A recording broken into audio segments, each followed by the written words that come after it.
केसरिया से मन जोगी हुआ रे, दिल झूमे देखो मतवारा हुआ रे, केसरिया से मन जोगी हुआ। हर पल मनाओ केसरी त्योहार। विमल, बोलो जुबान केसरी। नमस्कार, आप सभी का बहुत बहुत स्वागत है। मेरा नाम रूबिका लियाकत है।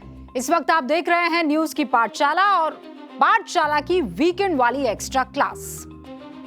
पाठशाला में सबसे पहले राजनीति शास्त्र की क्लास। सोमवार से संसद के मॉनसून सत्र का आखिरी हफ्ता शुरू होने वाला है।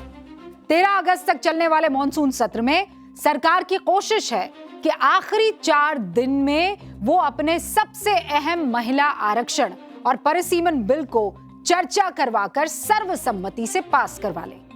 लेकिन उसके सामने सबसे बड़ी दिक्कत नंबर गेम की है, क्योंकि इन दोनों ही बिल को पास करवाने के लिए संविधान संशोधन करना होगा और संविधान संशोधन के लिए चाहिए 2/3 बहुमत। वो तभी संभव है जब सरकार को विपक्ष का भी साथ मिले, क्योंकि सरकार के पास जरूरी 2/3 मेजॉरिटी अभी नहीं है और इसीलिए सरकार की तरफ से किरेन रिजिजू मोर्चा संभाले हुए हैं। वो लगातार विपक्षी दलों के साथ समन्वय बनाने की कोशिश कर रहे हैं। संसदीय कार्य मंत्री किरेन रिजिजू लगातार विपक्ष के नेताओं के संपर्क में हैं ताकि सहमति का रास्ता तलाशा जा सके।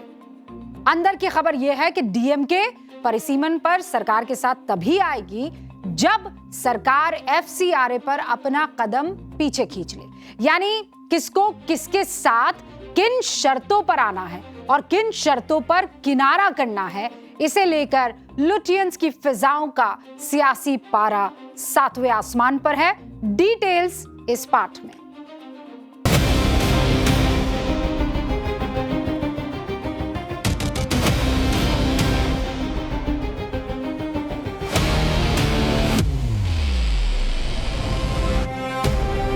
परिसीमन बिल संसद की सीटों और चुनाव क्षेत्रों के लिए एलोकेशन यानी निर्धारण से जुड़ा है। सरकार इसे संवैधानिक जरूरत बता रही है।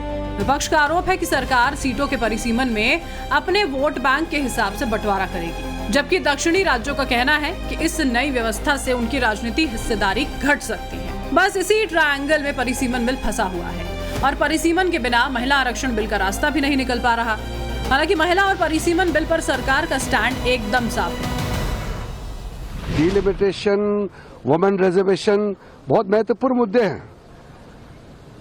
अब वो कहते हैं कि डिलिमिटेशन, वुमेन रिजर्वेशन को कांग्रेस विरोध करते हैं, तो ये तो एक तरीके से देश के महिलाओं के साथ धोखा है। तो सब मालूम है, हम लोग का कमिटमेंट को तो सब जानते हैं। प्रधानमंत्री जी ने बार बार कहा है कि महिलाओं को उनका अधिकार देके हम रहेंगे, और कांग्रेस इसको बार बार विरोध कर रहे हैं। कांग्रेस को झेलना पड़ेगा ये महिला विरोधी होने का। संसदीय कार्य मंत्री किरेन रिजिजू ने साफ कर दिया कि महिला आरक्षण और परिसीमन बिल का विरोध करने वाली कांग्रेस को उसका खामियाजा भुगतना होगा। हालांकि लोकसभा में 22 और राज्यसभा में 8 सांसदों वाली डीएमके को साधने के लिए सरकार लगातार मंथन कर रही है। अगर सरकार अप्रैल में लोकसभा में पेश किए गए बिल में 3 जरूरी बदलाव करके कानून में संशोधन करती है तो डीएमके समर्थन देने पर विचार कर सकती है। समर्थन के लिए डीएमके ने सरकार के सामने 3 शर्तें रखी हैं। डीएमके की पहली शर्त यह है कि जनगणना के आधार पर सीटों की संख्या पर लगी रोक अगले 25 साल तक जारी रहे। अभी राज्यों की लोकसभा सीटें 1971 की जनगणना के आधार पर तय हैं, जो व्यवस्था 2027 की जनगणना के बाद खत्म हो जाएगी। डीएमके चाहती है कि इसे 25 साल और बढ़ाया जाए, यानी जनसंख्या के हिसाब से परिसीमन को 2052 तक टाल देना चाहती है डीएमके। दूसरी शर्त, नए बिल में सभी राज्यों के लिए लोकसभा की सीटों में 50% की एक समान बढ़ोतरी की जाए, यानी हर राज्य की सीट मौजूदा लोकसभा सीट का 50% बढ़े, न कम न ज्यादा। डीएमके की तीसरी शर्त यह है कि नया कानून पेश किए जाते वक्त तमाम संशोधित सीटों की लिस्ट भी प्रकाशित की जानी चाहिए। डीएमके चाहती है कि कानून में साफ साफ बताया जाए कि किस राज्य को कितनी सीटें मिलेंगी, यानी बिल में हर राज्य की सीटों की संख्या पहले से लिखी जाए। सभी राज्यों के लिए लोकसभा सीटों में 50% की एक समान बढ़ोतरी वाली डीएमके की शर्त पर केंद्रीय गृह मंत्री अमित शाह ने अप्रैल में संसद में परिसीमन से जुड़ा बिल पेश करते समय ऐसा करने का वादा किया था।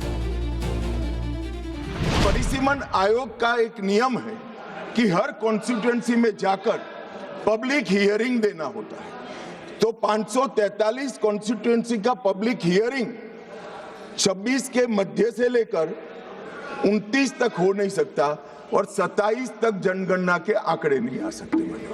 तो स्वाभाविक है अगर हम 29 का चुनाव नारी शक्ति वंदन अधिनियम के स्पिरिट के साथ कराना चाहते हैं, इस देश के 50% मतदाताओं को इस महान सदन में 33% आरक्षण देना चाहते हैं, तो अभी ही ये लाना पड़ेगा।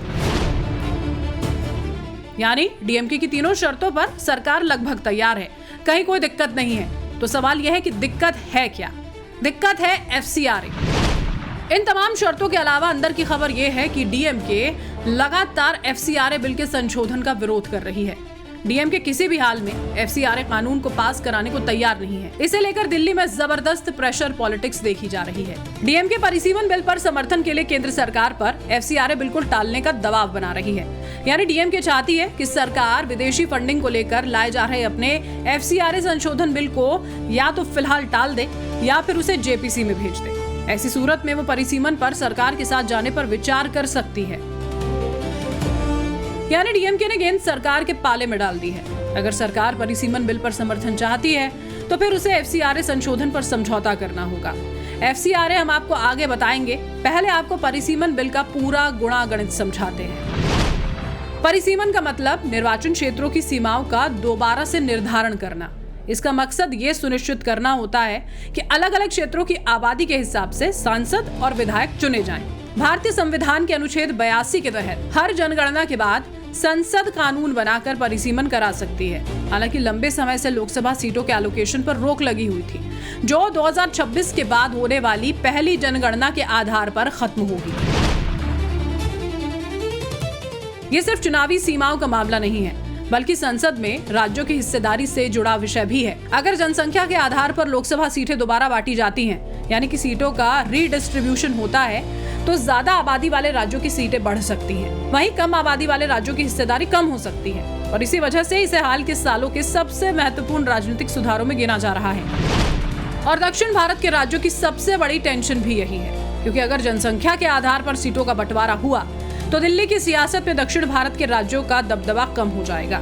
हालांकि केंद्र सरकार का कहना है कि किसी भी राज्य के साथ अन्याय नहीं होगा। ये मुद्दा अभी भी राजनीतिक बहस का विषय बना हुआ है और इस पर अंतिम फैसला संसद करेगी। और इसी टेंशन का समाधान 50% सीटों का इजाफा लाकर करना चाह रही है। लेकिन सब कुछ सही चलते चलते बीच में आ गया एफसीआरए में संशोधन विधेयक और अब डीएमके जैसी पार्टियां इसे रोकने के लिए महिला आरक्षण और परिसीमन बिल पर नखरे दिखा रही हैं। क्योंकि डीएमके का असर जिस तमिलनाडु में है, वहाँ 2011 की जनगणना के मुताबिक 44,18,000 ईसाई रहते हैं। दक्षिण भारत में केरल के बाद ये सबसे बड़ी आबादी है। ईसाई मिशनरी एफसीआरए बिल के खिलाफ है। डीएमके पहले से ईसाई धर्म में आने वाले दलितों को आरक्षण देने के पक्ष में रही है। मतलब डीएमके ईसाई वोट को किसी भी हाल में खोना नहीं चाहती। डीएमके के सामने दूसरी चुनौती है जोसेफ विजय, जिनके बारे में कहा जाता है कि वो ईसाई धर्म मानने वाले हैं। और अब डीएमके को डर है कि इस बार बहुमत से दूर रहकर सत्ता में आने वाले जोसेफ विजय अगली बार पूर्ण बहुमत की तरफ न बढ़ जाएं और डीएमके का कोर ईसाई वोट बैंक न टूट जाए। एफसीआरए को रोककर डीएमके ईसाई वर्ग में ये संदेश देना चाहती है कि उनकी असल लड़ाई वही लड़ रही है। इसीलिए डीएमके केंद्र सरकार से परिसीमन के बदले एफसीआरए रोकने का केंद्र सरकार पर दबाव डाल रही है। सरकार के लिए सबसे बड़ी दुविधा है, क्योंकि परिसीमन और महिला आरक्षण के लिए संविधान संशोधन होगा। संविधान संशोधन के लिए सरकार को 2/3 बहुमत लोकसभा और राज्यसभा में चाहिए। 2/3 का मतलब लोकसभा में 360 सीट। अभी सरकार के पास सब मिलाकर 318 सांसद हैं, यानी 42 सांसदों की कमी अभी सरकार को है, जिसमें से 22 डीएमके के पास हैं। अगर डीएमके पाले में आ जाती है तो सरकार को सिर्फ 20 सांसदों की जरूरत पड़ेगी। शरद गुट के 8 सांसद भी महिला आरक्षण और परिसीमन पर साथ आ सकते हैं। समाजवादी पार्टी चाहती है कि परिसीमन 2027 के यूपी चुनाव के बाद लागू हो। इसके बाद सरकार के पास महज 12 सांसदों की कमी रह जाएगी, जो निर्दलीय और कुछ विपक्षी सांसदों के एब्सेंट रहने से पूरा हो सकता है। यानी इस गणित में डीएमके बड़ा खिलाड़ी है। लेकिन सरकार के लिए एफसीआरए संशोधन विधेयक डीएमके को दूर ले जाने वाला फैसला हो सकता है। पर एफसीआरए को सत्ता पक्ष जिस तरह संस्कृति बचाने का मंत्र बता रहा है, उससे ये नहीं लगता कि सरकार इस विधेयक पर पीछे हटने वाली है। सत्ता पक्ष की तरफ से बीते 2 दिनों में सामने आए कुछ बयान भी सुनिए। देखिए, एफसीआरए कानून तो बहुत जरूरी है और सदन में आशा करता है हम लाएगा उस कानून।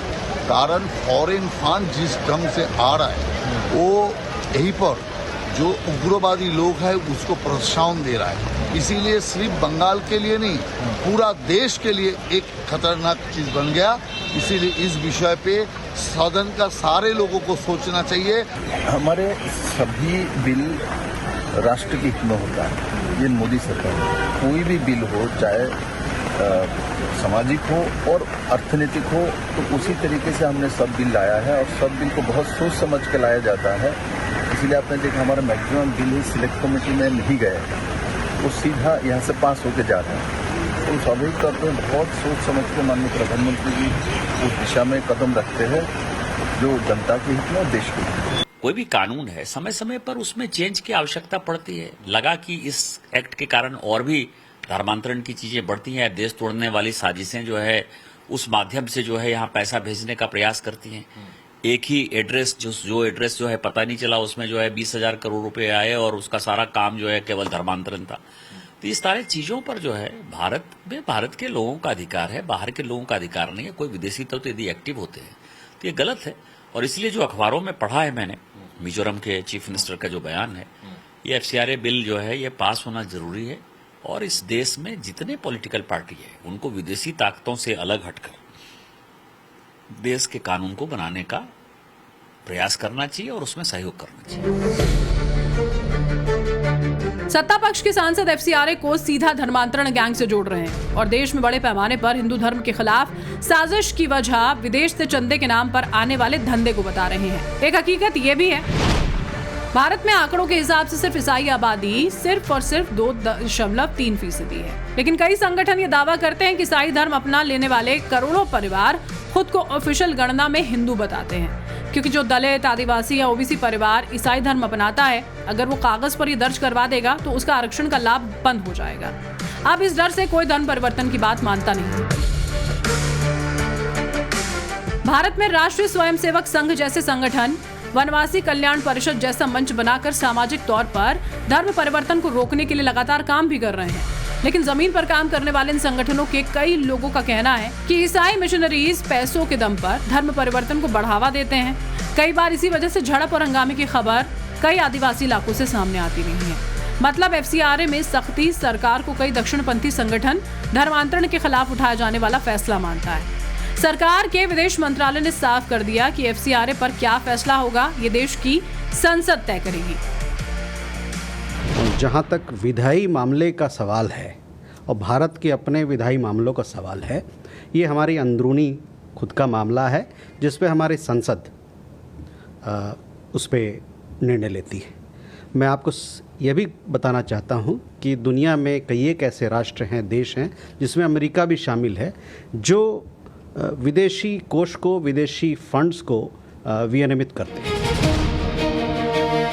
ये बयान असल में अमेरिकी सांसदों की धमकियों के जवाब में आया है, क्योंकि अमेरिका के कई सांसद FCRA संशोधन बिल को लेकर भारत को धमकियां दे रहे थे। भारत अमेरिका के रिश्ते बिगड़ने की बात कह रहे थे और इन सब को ईसाई धर्म से जोड़ रहे थे। हालांकि भारत में पूरा मामला सियासत पर निर्भर है। FCRA संशोधक विधेयक के लिए सरकार को सिंपल बहुमत चाहिए, जो सरकार के पास है। यानी ये बिल कभी भी आसानी से पास कराया जा सकता है। हो सकता है सरकार FCRA के मुद्दे पर अब भी हैंड ब्रेक लगा दे।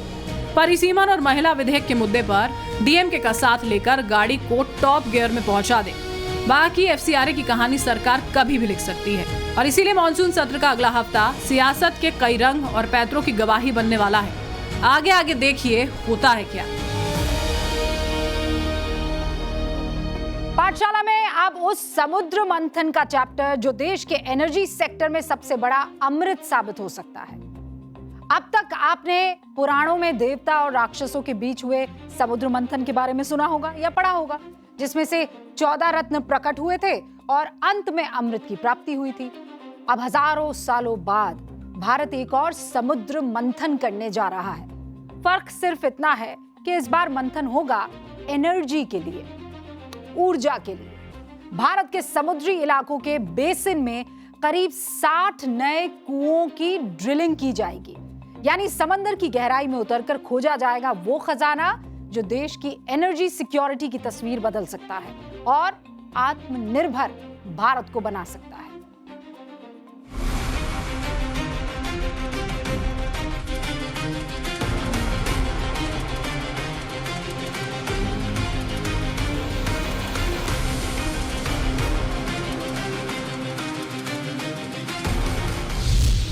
समुद्र मंथन से निकलेगा एनर्जी का अमृत।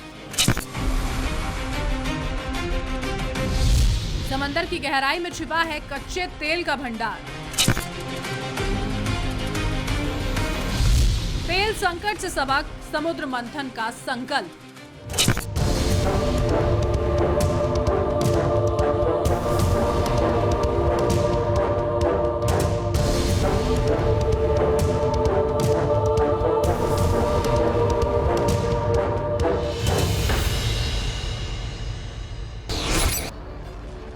ईरान युद्ध की वजह से आए तेल संकट से पूरी दुनिया को यह सबक मिल गया है कि दूसरों के भरोसे इस तेल संकट से लड़ा नहीं जा सकता है और इसीलिए खुद को आत्मनिर्भर बनाना होगा। हॉर्मुज़ स्ट्रैट पर अमेरिका और ईरान के बीच टकराव के कारण हजारों ऑयल शिप्स फंसे हुए हैं। ऐसे संकट के दौर में पीएम मोदी मिशन समुद्र मंथन लेकर आए हैं। अब इस मिशन के लिए केंद्र सरकार ने 84,000 करोड़ रुपए की लागत से समुद्र मंथन मिशन को मंजूरी दे दी है।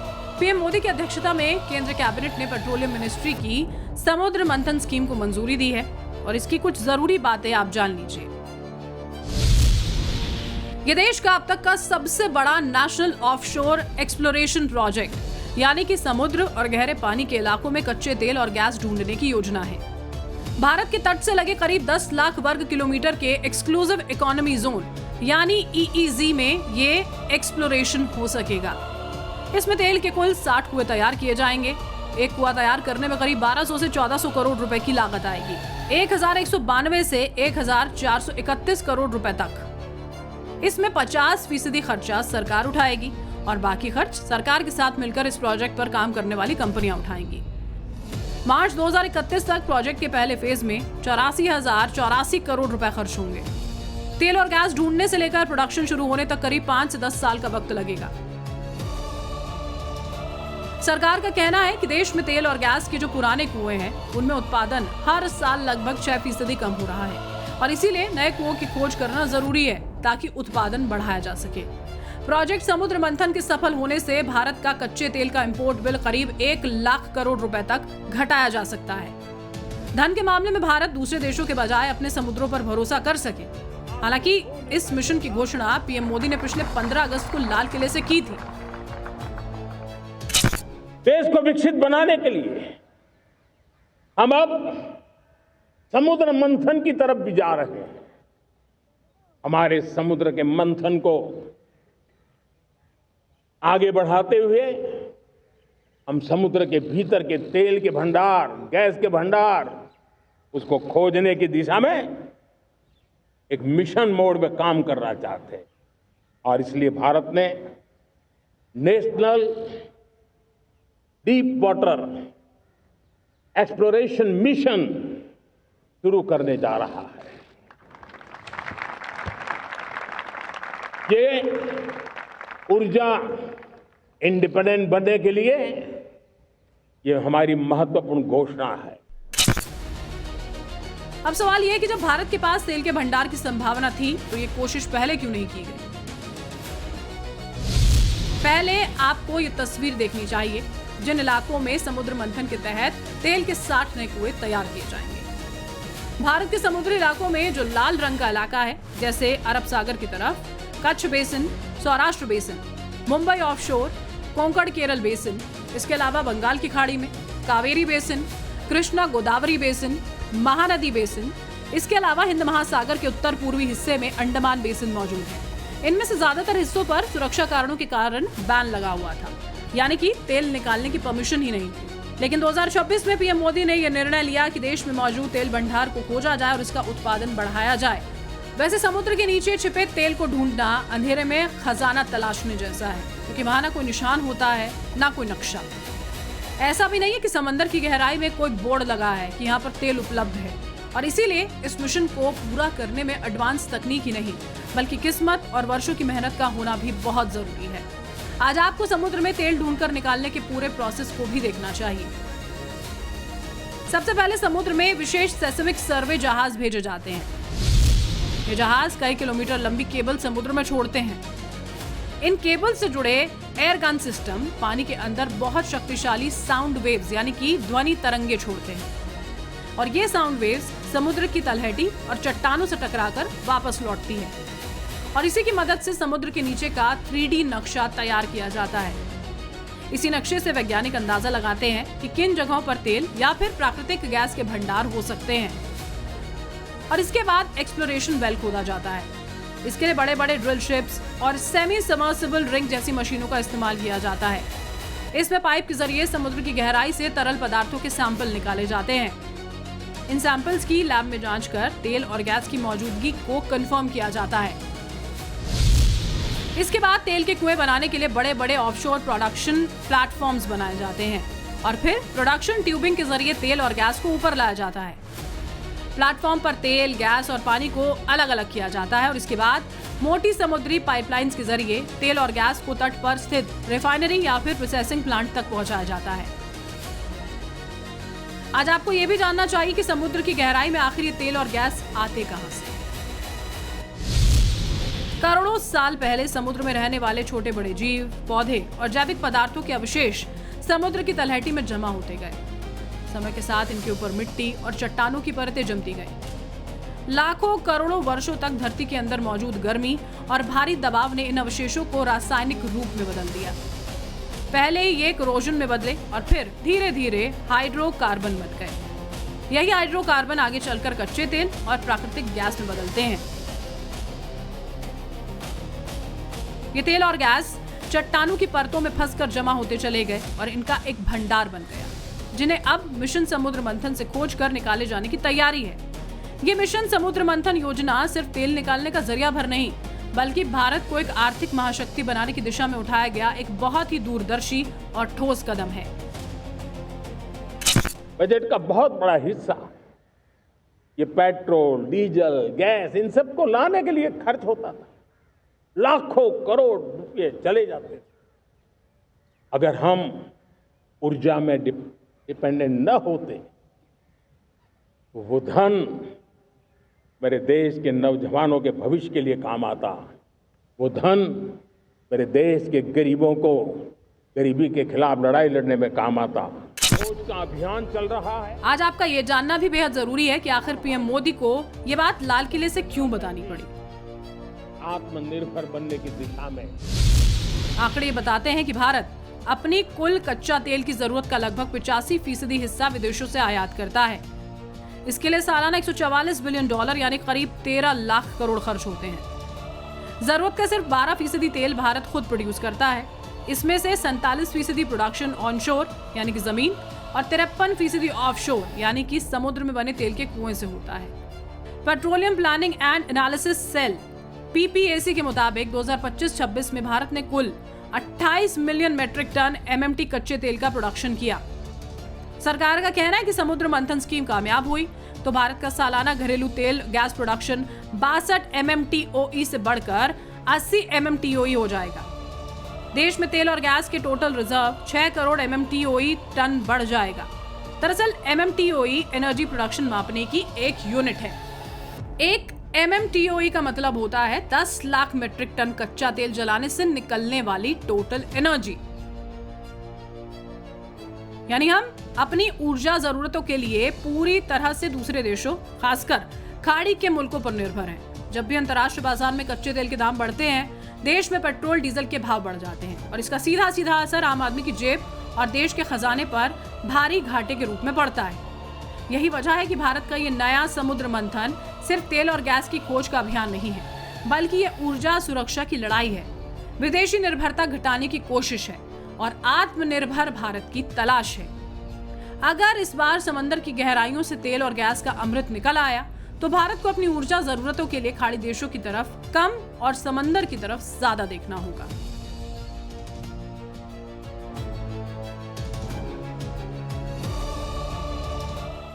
पाठशाला में अब वो खबर जो आपको जानना बहुत जरूरी है और उसके बारे में सारी जानकारी, सारी डिटेल पता होना आपको सच में जरूरी है। ब्लड बैंक, आई बैंक, ऑर्गन बैंक के बारे में तो आपने बहुत सुना होगा, लेकिन आपने कभी स्किन बैंक के बारे में सुना है? हाँ, त्वचा, स्किन बैंक। क्या आप जानते हैं कि भारत में कितने स्किन बैंक्स हैं? क्या आपको पता है कि मौत के बाद दान की गई त्वचा किसी बुरी तरह जले हुए इंसान के लिए वरदान बन सकती है, जैसे ब्लड बैंक या आई बैंक होता है? वैसे ही भारत में अब स्किन बैंक की जरूरत महसूस की जा रही है। जिंदगी बचाने का एक बड़ा जरिया यह बन सकता है। और अब तो संसद में नेशनल स्किन बैंक बनाने की आवाज भी उठ गई है। लेकिन इसकी जरूरत पड़ी क्यों?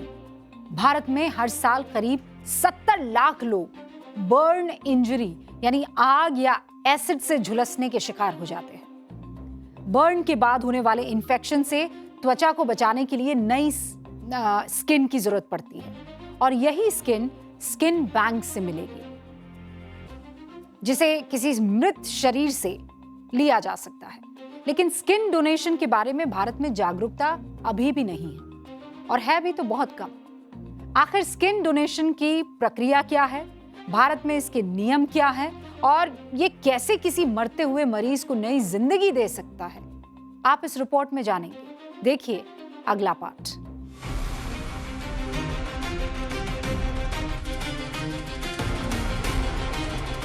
संसद सत्र के दौरान शोर शराबा, विरोध प्रतिरोध, नारेबाजी और बार बार स्थगन के बीच एक ऐसा मुद्दा भी उठा जिस पर बहुत कम बात होती है, बहुत कम चर्चा होती है। शायद हम आप इसके बारे में सोचते भी नहीं और ना ही इस मुद्दे पर भारत में पर्याप्त जागरूकता ही है। बीजेपी के राष्ट्रीय महासचिव और राज्यसभा सांसद विनोद तावड़े जब सदन में बोलने खड़े हुए तो उन्होंने सदन के सामने वो कड़वी सच्चाई रखी जो हर दिन बर्न वार्डों में हजारों जिंदगियों को लील जाती है। मैं सरकार का ध्यान भारत में स्किन डोनेशन और स्किन बैंकिंग को सुदृढ़ करने की आवश्यकता की ओर आकर्षित करना चाहता हूं। शरीर का बड़ा भाग जल जाने पर उपचार के लिए दान की गई स्किन अत्यंत महत्वपूर्ण होती है। एकीकृत राष्ट्रीय स्किन रिट्रीवल मैकेनिज्म विकसित करने की आवश्यकता है जिससे आवश्यकता वाले मरीजों को समय पर दान की गई स्किन उपलब्ध हो सके। भारत में मानव अंग एवं ऊतक प्रत्यारोपण अधिनियम 1994 के तहत स्किन डोनेशन का नियम पहले से मौजूद है और national organ and tissue transplant organisation इसके लिए प्रयास भी कर रहा है। लेकिन जरूरत है एक इंटीग्रेटेड नेशनल सिस्टम का विकास करने की ताकि किसी भी शहर या गांव में झुलसे मरीज को तुरंत स्किन मिल सके। भारत में हर साल लाखों लोग जलने की घटनाओं का शिकार होते हैं। WHO के मुताबिक इनमें 10 लाख से ज्यादा लोग गंभीर या मध्यम स्तर से झुलसते हैं। भारत में हर साल करीब 60 से 70 लाख बर्न केसेस होने का अनुमान है। इसमें आग से जलना, गर्म पानी या तेल से जलना, बिजली से जलना और केमिकल से जलने जैसे मामले शामिल हैं। दिल्ली के 3 बड़े सरकारी अस्पतालों के आंकड़ों के आधार पर किए गए अनुमान के मुताबिक हर साल करीब 1.4 लाख लोगों की मौत जलने से होती है, यानी औसतन हर 4 मिनट में एक मौत।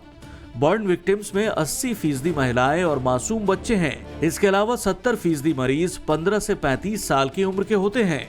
एक्सपर्ट्स और प्लास्टिक सर्जन्स का मानना है कि अगर बर्न मरीजों को वक्त पर दान की गई स्किन मिल जाए तो इनमें से 50% से ज्यादा लोगों की जान बचाई जा सकती है। लेकिन जमीनी हकीकत यह है कि मुंबई जैसे शहरों में भी स्किन बैंकों को जरूरत की सिर्फ 25% स्किन ही मिल पाती है। अब ये स्किन बैंक क्या है, ये कैसे काम करता है, ये भी एक बार समझिए।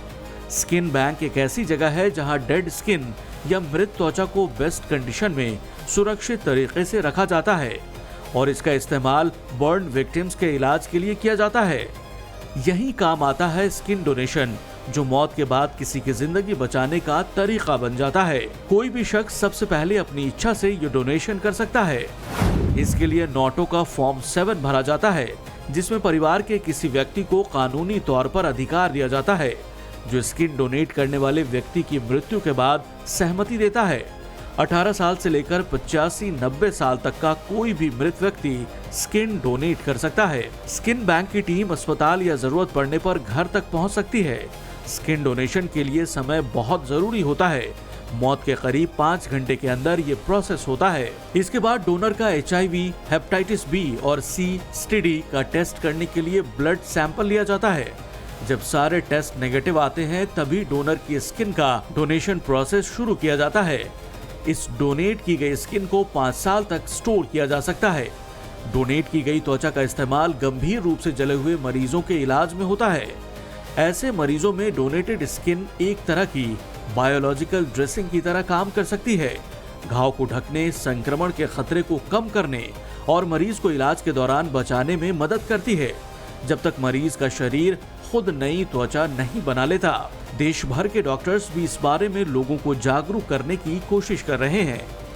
जानकारी की कमी की वजह से लोगों में ऑर्गन डोनेशन को लेकर कई तरह के संशय होते हैं। स्किन डोनेशन के साथ भी इसी तरह की समस्या आती है, इसीलिए इसके बारे में सारे फैक्ट जानने बहुत जरूरी हैं। ऑर्गन ट्रांसप्लांट की तरह स्किन डोनेशन में ब्लड ग्रुप या टिश्यू मैच करने की कोई जरूरत नहीं होती। किसी भी इंसान की स्किन किसी भी पीड़ित के काम आ सकती है। भारत में 80% बर्न विक्टिम्स गरीब या निचले मध्यम वर्ग से आते हैं। जली हुई स्किन का सिंथेटिक या आर्टिफिशियल इलाज बहुत महंगा होता है। स्किन बैंक से मरीजों को बहुत ही मामूली प्रोसेसिंग कॉस्ट पर एलोग्राफ्ट स्किन मिल जाती है। और सबसे बड़ा डर, लोग सोचते हैं कि त्वचा निकालने से शव देखने लायक नहीं रहेगा, जबकि सच ये है कि चेहरा, हाथ, सीना और पैर के अगले हिस्से को छुआ तक नहीं जाता। स्किन सिर्फ पीठ और जांघों से ली जाती है और फिर पूरे सम्मान के साथ बैंडेज कर दी जाती है। ग्लोबल लेवल की बात करें तो WHO की स्टडी के अनुसार पूरी दुनिया में जलने से होने वाली मौतों में से आधी से ज्यादा मौतें दक्षिण पूर्व एशिया में होती हैं। अमेरिका, नीदरलैंड्स और यूरोपीय देशों में यूरो स्किन बैंक जैसे सेंट्रलाइज्ड नेटवर्क पिछले कई दशकों से काम कर रहे हैं, जहां स्किन डोनेशन के बाद उसे दूसरे मरीज के लिए इस्तेमाल करने को गोल्ड स्टैंडर्ड माना जाता है। इसके मुकाबले लगभग 150 करोड़ की आबादी वाले भारत में 2002 में स्किन बैंकिंग शुरू होने के बावजूद आज पूरे देश में सिर्फ 34 स्किन बैंक ही हैं, यानी करीब 2 लाख बर्न विक्टिम्स पर एक स्किन बैंक। स्किन बैंकों में से 50% से ज्यादा स्किन बैंक अकेले महाराष्ट्र और कर्नाटक में हैं। उत्तर भारत के इलाके जैसे यूपी, बिहार, राजस्थान, MP, जहां आबादी और हादसों की संख्या सबसे ज्यादा है, वहां स्किन बैंकों का भारी अकाल है। लेकिन ऐसा नहीं है कि ऑर्गन डोनेशन पर भारत में काम नहीं हो रहा।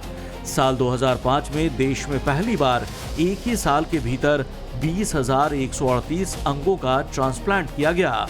साल 2023 में शुरू हुए राष्ट्रीय डिजिटल पोर्टल के बाद से अब तक 5 लाख से ज्यादा लोग आधिकारिक रूप से अंगदान करने की शपथ ले चुके हैं। सरकार के आंकड़ों के मुताबिक भारत अब ऑर्गन ट्रांसप्लांट में अमेरिका और चीन के बाद दुनिया का तीसरा सबसे बड़ा देश बन गया है।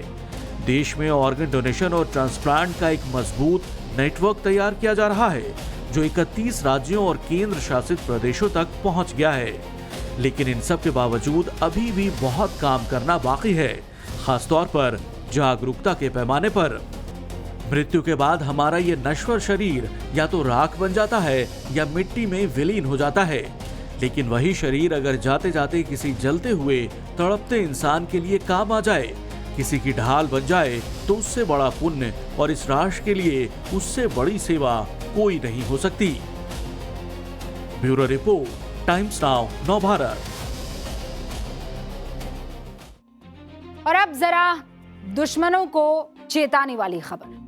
युद्ध के मैदान में अब दुश्मन की खैर नहीं है, क्योंकि भारत को ऐसी ताकत मिल गई है जो शत्रु को संभलने का मौका तक नहीं देगी हुक्म। और खास बात यह है कि ताकत स्वदेशी है, भारत की सरजमी पर तैयार हुई स्वदेशी टर्बो जेट इंजन दुश्मन के बेड़े में तहलका मचाने को तैयार है। ये तूफानी रफ्तार है, सटीक मार है, अमेरिका की टॉमहॉक मिसाइल जैसा विध्वंसक भी। और ये खासियत है भारत के अपने टर्बो जेट इंजन की। 350 किलोग्राम थ्रस्ट क्लास की एक्सपेंडेबल टर्बोजेट इंजन की यह खासियत है, जिसका सफल टेस्ट करके भारत ने इतिहास रच दिया है। क्या है टर्बोजेट इंजन, कैसे काम करता है, भारत के लिए यह सफलता कितनी बड़ी उपलब्धि है, किन किन सेक्टर में इसका इस्तेमाल होगा, पूरी डिटेल रिपोर्ट इस पाठ में।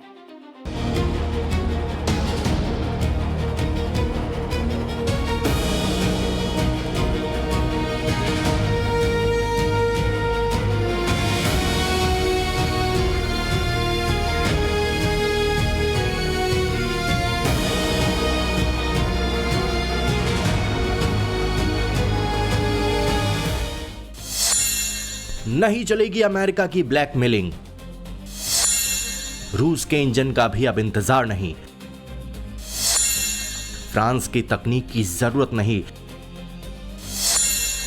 रक्षा क्षेत्र में भारत की नई उड़ान, स्वदेशी टर्बोजेट इंजन की दस्तक, आसमान में भारत की स्वदेशी हुंकार। भारत का स्वदेशी अभियान, दुनिया हैरान। क्या हमारा अपना made in India fighter jets के लिए जेट इंजन हमारा होना चाहिए कि नहीं हो? लेकिन क्या समय की मांग नहीं है? हम रिसर्च और डेवलपमेंट में और ताकत लगाएं।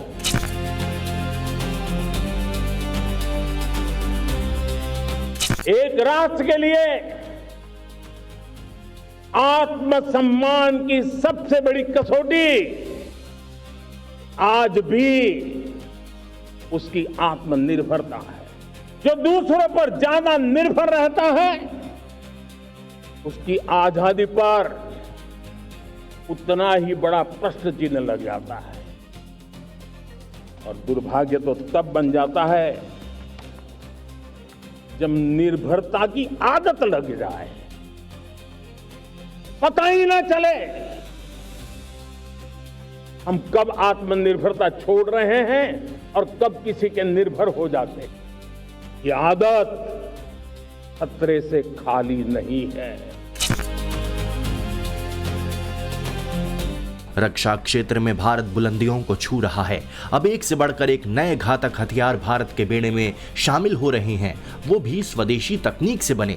अब भारत डिफेंस सेक्टर से जुड़े सामान को भारत में ही बनाने के संकल्प के साथ आगे बढ़ रहा है और इस सोच से सफलता भी कदम चूम रही है। दुनिया के दिग्गज देश भारत के सफल स्वदेशी अभियान से दांतों तले उंगली दबा रहे हैं। भारतीय सेना के बेड़े में कई खतरनाक मिसाइलें, टैंक, ड्रोन के अलावा कई तरह के घातक हथियार मौजूद हैं। इन हथियारों के दम पर भारत की पूरी दुनिया में अपनी अलग पहचान है। इन हथियारों में विदेशी और स्वदेशी का तालमेल है। कई घातक हथियारों का निर्माण और तकनीक का विकास भारत अपने बलबूते पर अपने देश में कर रहा है। DRDO और कई निजी कंपनियां भारतीय वैज्ञानिकों की क्षमता का बखूबी इस्तेमाल कर भारत को रक्षा क्षेत्र में आत्मनिर्भर बना रहे हैं। भारत ने ठान लिया है कि अब किसी भी तकनीक को लेकर विदेश पर निर्भर नहीं रहना है, बल्कि उसे भारत में बनाकर देश के रक्षा तंत्र को मजबूत और ज्यादा भरोसेमंद बनाने की कोशिश जारी है। और ये पिछले 10 साल से लगातार डिफेंस के क्षेत्र में आत्मनिर्भरता पर हम एक मिशन लेकर के चले हैं, उसके नतीजे आज नजर आ रहे हैं। इस सब के बीच एक ऐसी खबर सामने आई है जिसने देशवासियों को गर्व से भर दिया है, दुनिया में खलबली मचा दी है। दरअसल भारत को 350 किलोग्राम थ्रस्ट क्लास का पहला स्वदेशी एक्सपेंडेबल टर्बोजेट इंजन मिल गया है। यह इंजन भारत की क्रूज मिसाइलों और ड्रोन्स को स्वदेशी ताकत देगा। देखिए, टर्बोजेट टेक्नोलॉजी वो टेक्नोलॉजी है जिसके तहत हम एक ऐसा इंजन डेवलप करते हैं जो कि थोड़े ही समय में बहुत हाई स्पीड पकड़ लेता और बहुत ज्यादा थ्रस्ट प्रोड्यूस करता है। और इस टेक्नोलॉजी का इस्तेमाल हम अपने तमाम डीप स्ट्राइक एयरक्राफ्ट, तमाम तरीके के आज की डेट में जो ड्रोन्स बन रहे हैं, जो तमाम तरीके के मिसाइल्स हैं, उसमें इसका इस्तेमाल करते हैं। इसे DRDO की लैब GTRE यानी गैस टरबाइन रिसर्च एस्टेब्लिशमेंट की तरफ से डिजाइन किया गया है और हैदराबाद की निजी कंपनी आजाद इंजीनियरिंग ने डेवलप किया है। 22 जुलाई 2026 को आजाद इंजीनियरिंग ने सफलतापूर्वक इंजन तैयार करके GTRE को सौंप दिया है। ये सफलता भारत के एरोस्पेस और डिफेंस इकोसिस्टम के लिए एक बड़ी उपलब्धि है। मेरे देश के युवा वैज्ञानिकों को, मेरे टैलेंटेड यूथ को, मेरे इंजीनियर्स को और प्रोफेशनल्स को और सरकार के हर विभागों को भी मेरा आह्वान है, क्या हमारा अपना made in India fighter jets के लिए जेट इंजन हमारा होना चाहिए कि नहीं होना चाहिए? देखने में इंजन भले ही छोटा लग सकता है, लेकिन यही छोटा इंजन भारत को भविष्य के बड़े और ताकतवर इंजनों तक पहुंचाने वाली पहली सीढ़ी है।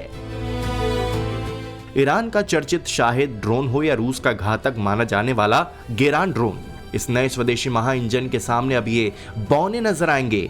दोगुनी रफ्तार, सटीक मार और अमेरिका की प्रलयंकारी टॉम हॉक मिसाइल जैसा महाघातक ये इंजन दुश्मन के हर ठिकाने को पलक झपकते ही भस्म करने के लिए पूरी तरह तैयार है। हिंदुस्तान ने अपना स्वदेशी टर्बोजेट इंजन बनाया है और हिंदुस्तान अब उन्नतशाली देशों के सामने खड़ा हुआ है जिनके पास ये टेक्नोलॉजी पहले से है, जिसमें कि अमेरिका है, रूस है, चाइना है, फ्रांस है, जर्मनी है, इंग्लैंड है, जापान है। अब इंडिया के पास भी स्वदेशी टर्बोजेट इंजन की टेक्नोलॉजी है। दुनिया के चुनिंदा देशों के पास जेट इंजन वाली तकनीक है। इसे सबसे एडवांस्ड इंजीनियरिंग सेक्टर में से एक माना जाता है, जिसके लिए बहुत ज़्यादा सटीकता, एडवांस्ड मेटलर्जी और मैन्युफैक्चरिंग के कई स्टैंडर्ड्स की ज़रूरत होती है। डीआरडीओ के डिजाइन पर आधारित इतने जटिल सिस्टम की डिलीवरी भारतीय डिफेंस इंडस्ट्री की बढ़ती तकनीकी क्षमताओं को दिखाती है। यह डिलीवरी भारत के वैज्ञानिक और औद्योगिक इकाइयों के बीच सटीक इंजीनियरिंग, एडवांस्ड मैन्युफैक्चरिंग और करीबी साझेदारी के तहत सालों की मेहनत का नतीजा है। देखिए, हिंदुस्तान के पास जब ये टेक्नोलॉजी आती तो उससे हमारे डिफेंस सेक्टर को बहुत बड़ा बूस्ट मिलने जा रहा है। हम इस इंजन का इस्तेमाल अपने डेवलप करने वाले जो मीडियम ऑल्टीट्यूड एयरक्राफ्ट है उसमें कर सकते हैं। तमाम तरीके की मिसाइल्स जो हमने डेवलप की है उसमें इस्तेमाल कर सकते हैं। इंटरकॉन्टिनेंटल बैलिस्टिक मिसाइल में इस्तेमाल कर सकते हैं और साथ में इसका इस्तेमाल स्पेस टेक्नोलॉजी में भी किया जा सकता है। जब इस तरीके की टेक्नोलॉजी आपके पास आ जाती है तो आपको कोई सीमा बांध के नहीं रख सकती है। जेट इंजन का निर्माण डिफेंस इंजीनियरिंग के सबसे मुश्किल कामों में से एक माना जाता है। इस इंजन के सफल निर्माण के साथ ही भारत अब उन चुनिंदा देशों के क्लब में शामिल हो गया है जिनके पास खुद की टर्बोजेट तकनीक है। आमतौर पर सालों में पूरी होने वाली टेक्नोलॉजी और हाई प्रिसीजन इंजीनियरिंग को महज 24 महीने के रिकॉर्ड समय में धरातल पर उतारा गया है। मेरे देश के नौजवानों में चुनौती करता हूं आपको, आइए हमारे अपने प्लेटफॉर्म क्यों ना हो, हम क्यों दूसरों पर निर्भर रहे, क्यों भारत का धन बाहर जाए, और मुझे आपके सामर्थ्य पर भरोसा है। स्वदेशी टर्बोजेट इंजन की सफलता देश के लिए कई मायनों में फायदेमंद होगी। क्रूज मिसाइलों और ड्रोन के लिए अब दूसरे देशों पर निर्भर नहीं रहना होगा। स्वदेशी निर्माण होने की वजह से मिसाइल और रक्षा उपकरणों की कुल लागत काफी कम हो जाएगी। इसके अलावा अगली पीढ़ी की क्रूज मिसाइलों, एंटीशिप मिसाइलों और कॉम्बैट यूएवी यानी ड्रोन को सीधी रफ्तार मिल सकेगी। सबसे बड़ी बात, इस तकनीक के स्वदेशी होने से युद्ध या संकट के समय किसी भी तरह के विदेशी प्रतिबंधों का खतरा नहीं रहेगा। भारत आज हर सेक्टर में आधुनिक इकोसिस्टम तैयार कर रहा है और आधुनिक इकोसिस्टम हर क्षेत्र में हमारे देश को आत्मनिर्भर बनाएगा। डिफेंस सेक्टर में मिसाइलों और युद्धपोत की जबरदस्त सफलता के बाद अब भारत अपने फाइटर जेट के स्वदेशी इंजन कावेरी पर भी काम कर रहा है। इस टर्बोजेट इंजन का सफल निर्माण ये बात साबित करता है कि भारतीय रक्षा उद्योग अब एडवांस प्रोपल्शन सिस्टम्स के निर्माण में भी सक्षम है। ये उपलब्धि भारत के एरोस्पेस और डिफेंस इकोसिस्टम के लिए एक ऐतिहासिक मील का पत्थर है। हिंदुस्तान की कॉम्बैट पावर बढ़ेगी, सेल्फ सस्टेनेंस और सेल्फ रिलायंस जो डिफेंस की फील्ड में हम खोज रहे हैं वो बढ़ता है और साथ में हम इस टेक्नोलॉजी के तहत ऐसे मिसाइल प्रोड्यूस कर सकते हैं जिसको हम दूसरे कंट्री में एक्सपोर्ट भी कर सकते हैं। तो ये एक मल्टीफेरियस अचीवमेंट है और ये जो डेवलप किया गया है ये डीआरडीओ द्वारा डेवलप किया गया है। तो ओवरऑल हमारी इंडिजिनस प्रोडक्शन कैपेबिलिटी है, साथ में डिफेंस में यूटिलिटी है और साथ में जब हम डिफेंस प्रोडक्शन में केस में आते हैं तो इसको हम बाहर एक्सपोर्ट भी कर सकते हैं। इस इंजन के सफल विकास से देश की स्वदेशी डिफेंस मैन्युफैक्चरिंग क्षमता और मजबूत होगी और महत्वपूर्ण मिलिट्री टेक्नोलॉजी में आत्मनिर्भर भारत के लक्ष्य को आगे बढ़ाने में मदद मिलेगी।